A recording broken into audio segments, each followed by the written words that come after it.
প্রশিক্ষণ ও আত্মসংশোধনের জন্য এ হাদিসটি অত্যন্ত গুরুত্বপূর্ণ।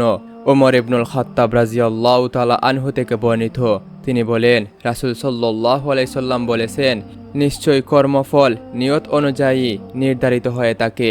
মানুষ যে নিয়তে কাজ করবে সে অনুযায়ী প্রতিফল পাবে। সুতরাং যে ব্যক্তি আল্লাহ ও রাসূলের সন্তুষ্টির জন্য হিজরত করবে সে হিজরতই আল্লাহ ও রাসূলের জন্য অনুষ্ঠিত হয়েছে বলে গণ্য করা হবে। আর যে ব্যক্তি কোনো পার্থিব স্বার্থ উদ্ধারের ইচ্ছায় কিংবা কোনো নারীকে বিয়ে করার আশায় হিজরত করবে তার হিজরত সে উদ্দেশ্যে সাধিত হয়েছে বলে গণ্য করা হবে।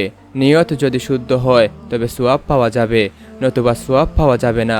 এটাই হলো হাদিসের মূল বক্তব্য। বাহ্য দৃষ্টিতে কোনো কাজ যতই ভালো মনে হোক না কেন, পরকালে তার উপযুক্ত পুরস্কার কেবলমাত্র তখনই পাওয়া যাবে যখন সে কাজটি একমাত্র আল্লাহর সন্তুষ্টি অর্জনের আশায় করা হবে। দুনিয়াবি কোনো লোভ লালসার উদ্দেশ্যে যত বড় সৎ কাজই করা হোক কিংবা যত বড়ই ত্যাগ স্বীকার করা হোক না কেন, আল্লাহর দরবারে তার কোনো মূল্য নেই। হিজরতের দৃষ্টান্ত দিয়ে রাসূল সাল্লাল্লাহু আলাইহি সাল্লাম এ সত্যটিকে পরিষ্কার করে বুঝিয়ে দিয়েছেন।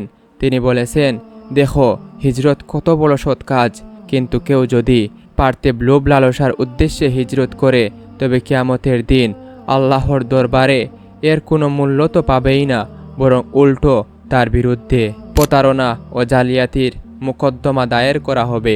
রাসূল সাল্লাল্লাহু আলাইহি সাল্লাম বলেছেন, আল্লাহ তোমাদের চেহারা সুরাত কিংবা ধন দৌলতের দিকে তাকাবেন না, তিনি তোমাদের অন্তর ও কাজের দিকে তাকাবেন।